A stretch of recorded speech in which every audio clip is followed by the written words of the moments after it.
Hello students, welcome to WebSphere solutions. हमने अपनी JavaScript की वीडियोस में फंक्शंस स्टार्ट कर दिए थे और फंक्शंस में हमने फंक्शंस पढ़े थे, उसका सिंटैक्स पढ़ा था, रिप्रेजेंटेशन पढ़ा था, हमने कुछ एग्जांपल्स भी किए थे और हमने फंक्शंस विद आर्गुमेंट्स भी पढ़ लिया था, उसके भी एग्जांपल्स कर लिए थे। अब हम क्या करेंगे, हमारा जो नेक्स्ट टॉपिक आता है वो आता है एरो फंक्शन। एरो फंक्शन क्या होते हैं? ये भी हमारे एक टाइप के फंक्शंस ही होते हैं। जिस तरह से हम अपने फंक्शंस लिखते हैं, हम उनका रिप्रेजेंटेशन करते हैं, उनको रिप्रेजेंट करने का एक और स्मॉलर तरीका होता है, एक और स्मॉलर पीस ऑफ कोड होता है जिसकी मदद से हम फंक्शन लिख सकते हैं। हमारा काम वही करेगा लेकिन हमारा जो कोड होगा वो छोटा हो जाएगा, मतलब कम्पैक्ट हो जाएगा थोड़ा सा। तो वो होते हैं एरो फंक्शंस। अब जो हमारे फंक्शंस होते थे उनको हम एक्सप्लिसिटली लिखते थे, उसके बाद उसको कॉल बैक करते थे। लेकिन जो हमारे एरो फंक्शंस होते हैं वो बेसिकली हमारे एरो फंक्शंस जो होते हैं किसी वेरिएबल को असाइन किए जाते हैं। अगर मैं आपको एक एग्जांपल से समझाऊं तो अगर हम किसी एडिशन का कोई फंक्शन लिखें, फंक्शन लिख रहे हैं हम, एरो फंक्शन नहीं लिख रहे हैं अभी, फंक्शन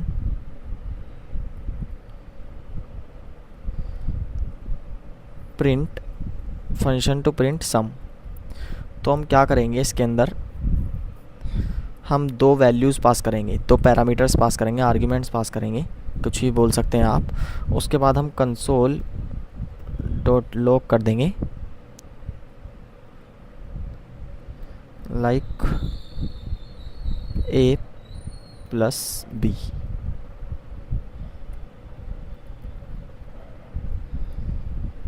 ठीक है, यहाँ हम लिख देते हैं the sum is A plus B.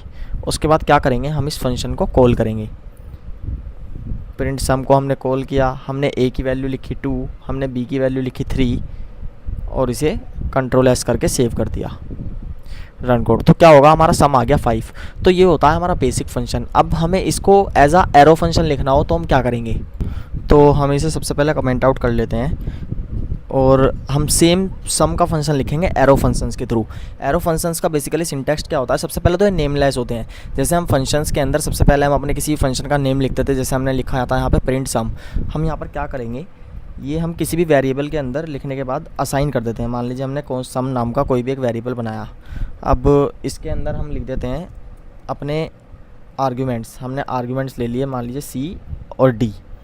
पहला आर्गुमेंट हमारा सी है, दूसरा आर्गुमेंट हमारा डी है। उसके बाद हम क्या करते हैं, हम एक एरो लगाते हैं। एरो किस तरह से लगाते हैं, इक्वल टू और हम ग्रेटर देन का साइन लगाते हैं और इस एरो को लगाने के बाद हम अपना कोड डेफिनेशन लिखते हैं। मतलब कि डेफिनेशन मतलब हमें क्या कराना है, हमें कंसोल पर प्रिंट कराना है ए प्लस बी, मतलब कि सम प्रिंट कराना है सी और डी का।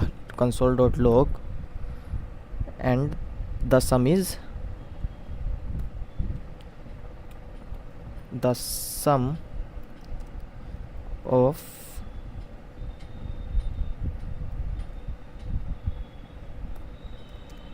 C and D is,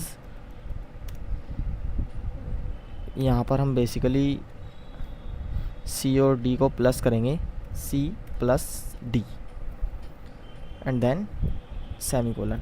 basically हम इसे एक लाइन में भी प्रिंट करा सकते हैं, लेकिन जहाँ पर हमारे ब्रैकेट्स आ जाते हैं तो हम नेक्स्ट लाइन पर मूव करना ज़्यादा प्रीफर करते हैं कोड को और ज़्यादा रीडेबल बनाने के लिए। और ये जो हमारा एरो फंक्शन होता है, ये जो हमारा एरो होता है, इसकी मदद से इस फंक्शन का नाम क्या पड़ता है, एरो पड़ता है। अगर हम इसे कंट्रोल एस करें, इसके अंदर हम कोई भी कॉल नहीं करते फंक्शन, और अब अगर हम यहाँ पर आएँ, हमें फ़िलहाल कुछ नहीं देखेगा, लेकिन अगर हम सम करें किन्हीं भी दो नंबर्स का, सी में हम क्या पास करेंगे 5 और डी में हम क्या पास करेंगे, मान लीजिए 5 ही कर दिए हमने, और हम इसे अब प्रिंट कराएं तो हमारा सम आ गया, the sum of C and D is 10। Sum एक प्रिंट और कर लेते हैं, लाइक 1000 हमने वैल्यू दे दी और यहाँ पर 1001 दे दी, तो हमारा प्रिंट होकर क्या आएगा 2001। तो इस तरह से हम जो है एरो फंक्शंस का यूज़ कर सकते हैं। हम चाहें तो